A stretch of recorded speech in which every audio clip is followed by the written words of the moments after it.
From a rest at set position to crossing the finish line at a speed of 30 to 40 kilometers per hour, an elite sprinter only takes about 10 seconds.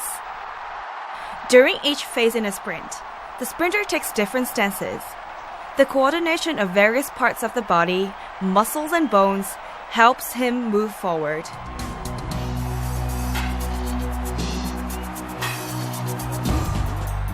When you watch a 100-meter sprint, I think you can notice that there are in general 4 phases, including crouch start, acceleration, maintaining speed, and deceleration. To win a 100-meter sprint, one of the tricks is to react quickly to a cue.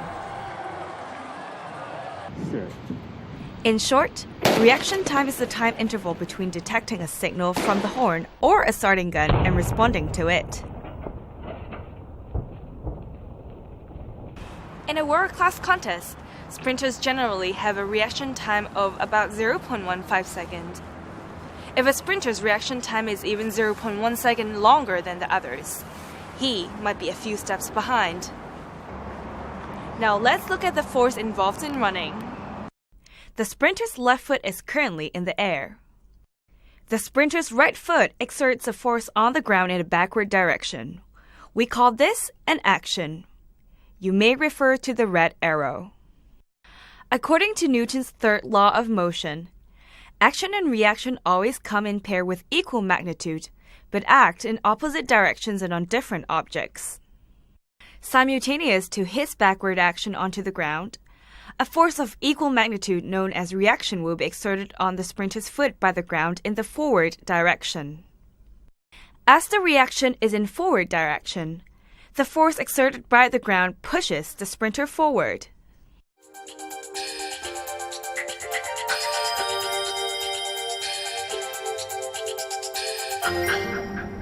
Since a 100-meter sprint only takes about 10 seconds, sprinters need a very strong and fast start, so as to shorten the time they need to reach their maximum speeds.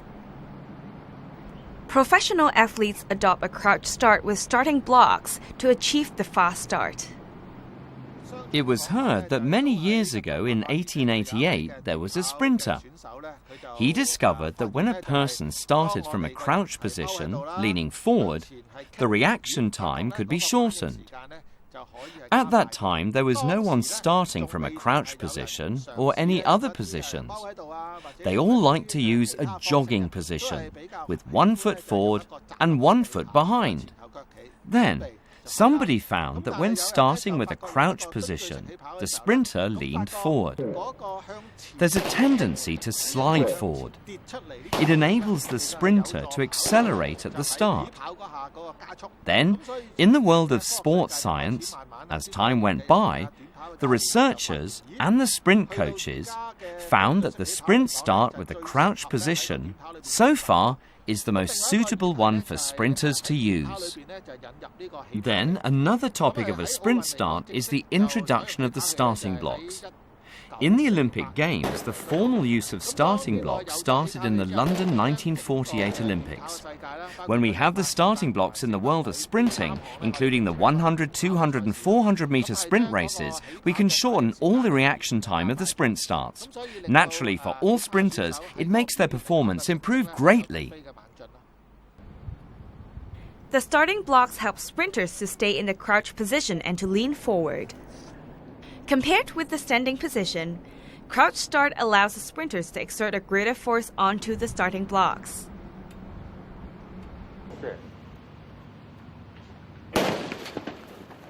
In the clip, the sprinter starts to run from a crouch start, exerting a strong action on the starting block. See the red arrow in the clip. According to Newton's third law of motion, the starting block exerts a reaction with magnitude equal to the action exerted by the sprinter onto the starting block. See the blue arrow in the clip. The reaction force, in blue arrow, is comprised of 2 components: a horizontal component, in yellow arrow, and a vertical component, in green arrow. The vertical force lifts up the sprinter's body, but doesn't help him to move forward. It is the horizontal force, and yellow arrow that pushes the sprinter forward. Have you noticed that starting blocks are usually set at an inclined angle in a competition? Do you know what is the rationale behind? For starting blocks, we have to think about the factor of individual differences, because we know people are different in their body types, like height, the shape and length of their legs, body size, body shape, trunk length and foot length. According to the guidelines of the International Association of Athletics Federations, when we use starting blocks for a sprint race for the front leg, it should be 90 degrees at the knee. But when it comes to the rear leg, it can allow for a wider range for changes. The range can be 120 to 140 degrees. But there's no such angle of the rear leg that can suit all sprinters in the world. We can see that among all sprinters, they're totally different in height and size. That's why we need to try. Then you can know which angle of the knee would be most suitable for you. Assume that a foot applies 300 Newton of force. Let us denote it as F, to a starting block that's set at an angle of 30 degrees to the ground. What is the magnitude of the horizontal reaction generated that pushes the sprinter forward? To find the horizontal reaction exerting on the sprinter, let us first resolve the force F into two parts: the horizontal reaction, Fx, and the vertical reaction, Fy. And then, to find the horizontal reaction, Fx, by trigonometry. Fx divided by the force F equals to sine 30 degrees. F is 300 Newton. After some calculations, we get that the horizontal reaction Fx of 150 Newton pushes the sprinter forward. If the starting block is adjusted to be more inclined at an angle of 60 degrees to the ground, what is the magnitude of the horizontal reaction that pushes the sprinter forward? With trigonometry, we may also find the horizontal reaction Fx using the same formula as before with a larger angle of 60 degrees. Fx divided by force F equals to sine 60 degrees, where F is 300 Newton.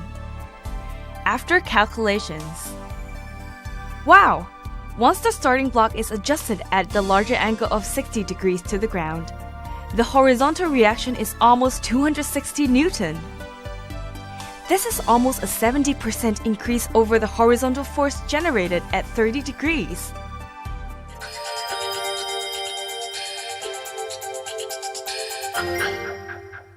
After leaving the blocks, sprinter accelerates during the first 20 to 30 meters. This phase is called acceleration. To understand how sprinters accelerates on the track, let us first understand the relationship between force and acceleration. From experiments, scientists assert that the force F applied on an object is proportional to the acceleration A of the object. The greater the force applied, the greater the acceleration. On the contrary, the greater the mass of an object, the stronger the force that is needed for the object to reach the same acceleration. That means the force F applied is proportional to the mass m of the object. Combining these two proportionalities, we can see F is proportional to ma, which means that the force applied is proportional to the product of the mass and the acceleration of an object. The unit of force is Newton, abbreviated to N. It is defined as a force that gives an acceleration of 1 meter per square second to a mass of 1 kilogram. The above formula can be written as F equals ma. This is Newton's second law of motion. The energy that allows a sprinter to accelerate comes from chemical reactions inside the body. If 240 Newton of horizontal force is applied on a sprinter of 60 kilograms at 10 meters away from the starting point, what is the acceleration of the sprinter at that time? Neglect factors of wind resistance, running posture, and so on. Let us use the formula. A equals to F divided by M. Let's substitute the relevant figures into the formula. The force, F, is 240 Newton, and the sprinter's mass, M, is 60 kilograms. The forward acceleration of the sprinter at that moment is 4 meters per square second. If the sprinter is lighter, say, with a mass of 50 kilograms, what is his forward acceleration? Substitute the relevant figures to the formula and calculate. This time, the sprinter's acceleration increases significantly to 4.8 meters per square second. We have learned that sprinters accelerate at the initial phase. However, sprinters cannot keep accelerating indefinitely due to human limitations, such as building up of lactic acid in their legs. Near the end of the acceleration, the sprinter runs at his maximum speed of 8 to 12 meters per second, and then enters the next phase. In this phase, the sprinter maintains the uniform speed. Whether the sprinter can maintain his maximum speed mainly depends on 3 factors. First, wind speed. Wind speed can hinder the performance of a sprinter and cannot be taken lightly. Simply speaking, the presence of a tailwind, which is in the same direction as the sprinter, assists the sprinter. The presence of a headwind hinders a sprinter. Because the presence of a tailwind assists the sprinter, a record-breaking time in any international outdoor event will only be considered as official if the wind gauge reading indicates a tailwind of no more than 2 meters per second. Researchers show that the advantage of 2 meters per second tailwind is about 0.1 second in a 100-meter sprint. Second, frictional force. Whenever one object moves or tries to move another object, there is friction acting between the 2 surfaces in contact, and this opposes the motion. In some cases, friction makes movement difficult, while in other cases its presence is essential. The magnitude of friction depends on the smoothness of the surfaces. Simply speaking, the rougher the surface, the greater the friction. In sprint racing, the spikes we wear can be a very critical factor. In sprinting, we'll step on the ground with the front sole of our foot. When we push off the ground, we can have the right movement. According to Newton's third law of motion, when we push our foot against the track, it'll make us have the greatest reaction for moving forward. It makes us have the best running form with our stride pattern and posture. So when a sprinter accelerates, he steps on the ground harder so as to increase the friction between the sole of his shoes and the ground. Having planted and gripped on the ground with his left foot, the sprinter can exert a force on the ground. The reaction from friction of the ground in turn acts on the sprinter's foot in the forward direction and allows him to move forwards. In this time, the sprinter's right foot grips onto the ground, and the reaction generated from friction allows the sprinter to move forward. If a sprinter runs on a wet track, the contacting surfaces are wet. The frictional force becomes smaller. As a result, the speed would be greatly reduced. Third, wobbling of the center of mass. Any object has a center of mass, cm. This is a point at which the entire mass of the object behaves as if it was concentrated. Under normal conditions, the center of mass coincides with the center of gravity, Cg. We can use a plumb line to locate the center of gravity of an object. Since the center of mass is a specific point where all masses behave as if they were concentrated, it is also the point of which we can balance an object. I can use a finger to hold the plate as its center of mass. However, our bodies are not regular in shape. When we change our posture, the position of center of mass changes as well. When I stand straight like this, the center of mass is approximately located at my navel. As he runs, the stance of a sprinter changes, so the position of the center of mass also changes slightly, indicated by the orange points. To a sprinter, the wobbling up and down of a center of mass is not desirable, because some of the sprinter's kinetic energy will be changed into potential energy, which reduces the kinetic energy available for running forward.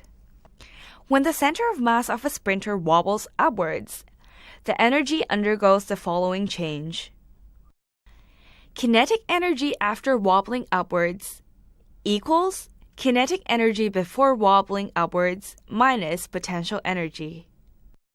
That means the potential energy increases whenever the sprinter's center of mass wobbles upwards, but at the expense of his kinetic energy and forward speed. The sprinter has to stride even harder onto the ground to maintain his speed, and this will make him tired sooner.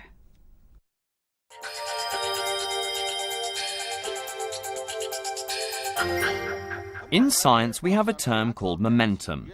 Momentum is measured as the mass, that's to say our weight, multiplied by the speed. As we know, the momentum factor can affect our performance in sprint races. In the case of sprinting, we need to have a powerful motion of our arms. It can increase our momentum, making our body dash forward, and we move even faster. In the case of swinging our hands, we should try to keep the balance while moving forward. When we move our hands, we have a force of rotation at our shoulders. But we should try to avoid rocking our body sideways. Instead, we should keep swinging our hands to the front. Then we can keep the balance between the two sides of the body. We should make sure we avoid any rocking of our body. Just keep the straight line. If we have less rocking, we won't waste our energy. It makes all our propelling energy turn into forward motion, ensuring that we sprint as fast as we can. The final phase of a sprint comes in which the sprinter decreases speed after breaking the tape and finally coming to a stop. Sprinters cannot come to an immediate stop after breaking the tape because an object tends to remain in its state of motion unless an external force acts on it. This tendency is called inertia. Even if the sprinter's foot can stop, his upper body will still move forward. It leads to a loss of balance and makes the sprinter fall over. Newton expressed inertia in his first law of motion, which states that an object will stay at rest or move in a straight line at a constant speed unless an external force acts on it. Owing to the inertia of the body, the sprinter continues to keep moving forward after breaking the tape. However, after the race ends, the sprinter does not need to push hard on the ground. Meanwhile, the frictional force between the track and the sole of the sprinter's shoes gradually slows him down.